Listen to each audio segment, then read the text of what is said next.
Tumpuan pelabur minggu ini beralih kepada data ekonomi, terutamanya kepada data NFP US yang akan dikeluarkan pada Jumaat nanti.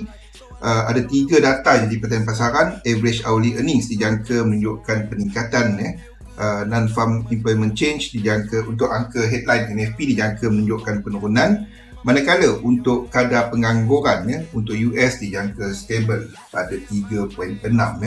Pada minggu ini juga kita akan menyaksikan keputusan polisi untuk RBA dan juga RBNZ, di mana RBA dijangka menaikkan kadar polisi sebanyak 25 mata asas, manakala RBNZ juga dijangka berbuat yang sama, naikkan kadar polisi kepada 5%, kenaikan sebanyak 25 mata.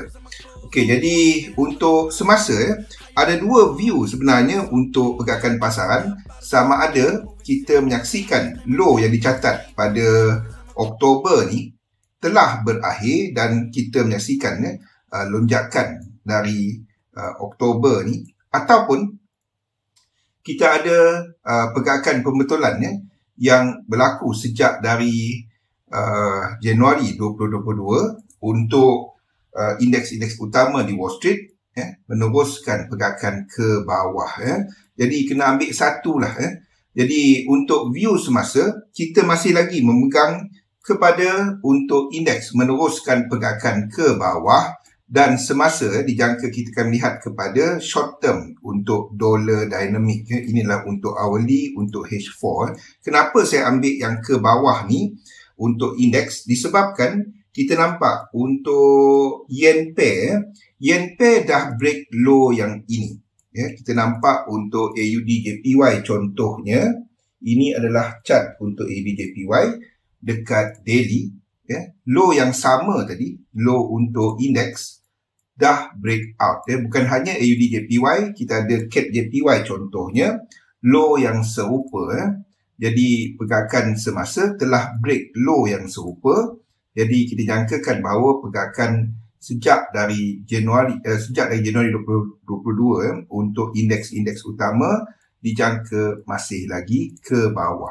Itu sebabnya saya memilih sama ada kita mengikut yang biru, yang purple ni, ataupun yang merah. Jadi indeks jadi yen pair dah break low ini, dan kita tahu bahawa yen mempunyai kaitan langsung dengan indeks, sentimen pasaran lah. Okey, jadi dengan view berkenaan, kita menjangkakan untuk indeks-indeks utama masih lagi selepas current bounce semasa berakhir, dijangkakan bahawa seperti dijangkakan dalam analisa pada minggu lepas, dijangkakan current bounce di sini akan menemui satu resisten dan memulakan pergerakan ke bawah.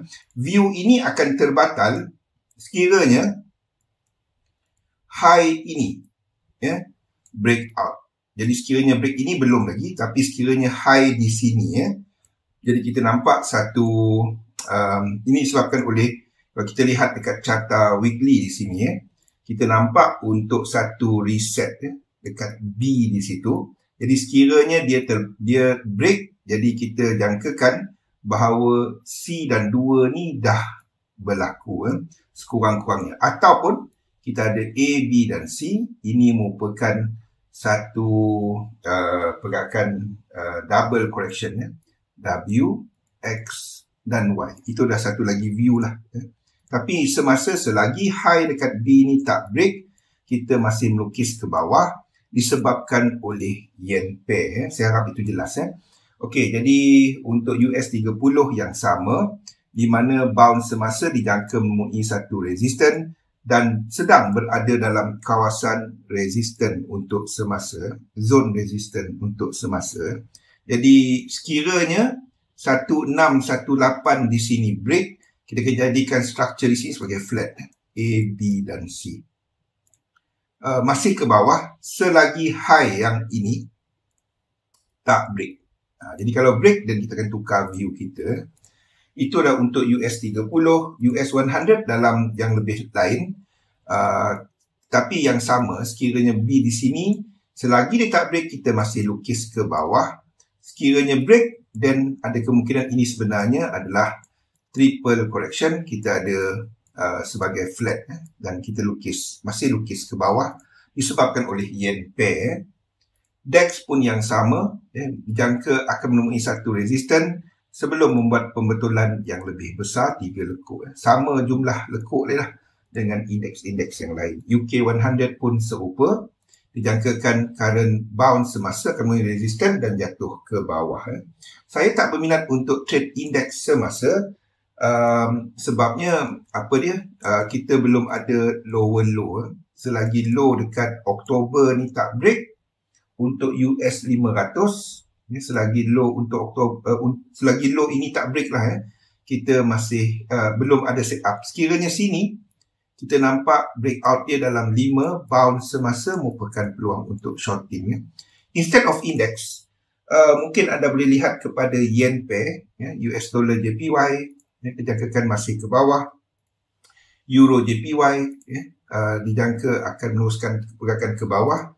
GBP JPY pun yang sama. Setup yang ada yang saya kongsikan adalah kepada AUD JPY. Kita berada dalam zon resisten dan membuat satu reaksi lah. Sekurang-kurangnya 3 lekuk di sini. Okey, sekurang-kurangnya 3 lekuk di sini. Dan kita lihat apa yang akan berlaku di sini nanti. Satu lagi low dijangka sebelum membuat pembetulan dan ini yang kita jangka acceleration, pergerakan dengan momentum. CAD JPY pun serupa, kita berada dalam zon resisten dan dijangka akan memulakan pergerakan ke bawah. Jadi kita berada dalam zon resisten untuk CAD JPY untuk semasa di antara 100 ke 1618. Satu lagi high dijangka berlaku sebelum pergerakan ke bawah sesuai dengan apa kita nampak dekat indeks. Dolar. Jadi dolar saya tukar view kepada yang sebelum ini di mana kita menjangka untuk melihat pergerakan ke bawah lagi untuk dolar.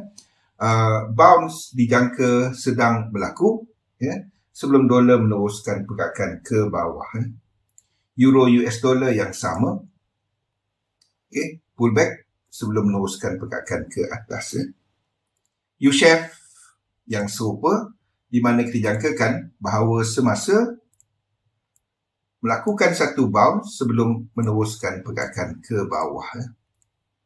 Dan juga untuk GBP US dollar view serupa di mana satu pullback sebelum meneruskan pergerakan ke atas. Saya tak berminat kepada dolar semasa, lebih kepada yen pair instead of dollar. AUD, NZD pun yang serupa. Jadi gold dijangka meneruskan pergerakan ke atas selepas kekuatan dolar tadi berakhir, dan gold akan meneruskan pergerakan ke atas. Jadi view serupa lah. Tapi ingat, untuk gold ni agak dekat hujung, jadi momentum dijangka lebih rendah untuk gold dan juga silver. Tidak seperti apa yang anda nampak untuk minggu lepas, pergerakan yang lebih laju dekat gold. Okey, minyak dijangka meneruskan pergerakan ke bawah sesuai dengan jangkaan untuk bounce dalam US dollar sebelum US dollar mula melemah balik dan minyak melakukan pergerakan pantulan. Copper serupa, peluang dagangan kepada crosses untuk shorter term minggu ini. Sekiranya ini berlaku, dan anda boleh tarik Fibonacci extension untuk Euro AUD dan juga GBP NZD di sini. Itu untuk lebih short term. Jadi anda boleh ikuti jadual saya untuk minggu ni di Ruang Lanjutan Melayu XM. Inilah jadual saya untuk minggu ini. Dan anda boleh dapatkan link untuk chart serta chart text ni dekat link yang anda nampak semasa. InsyaAllah kita jumpa dalam analisa mingguan yang lain. Assalamualaikum warahmatullahi wabarakatuh.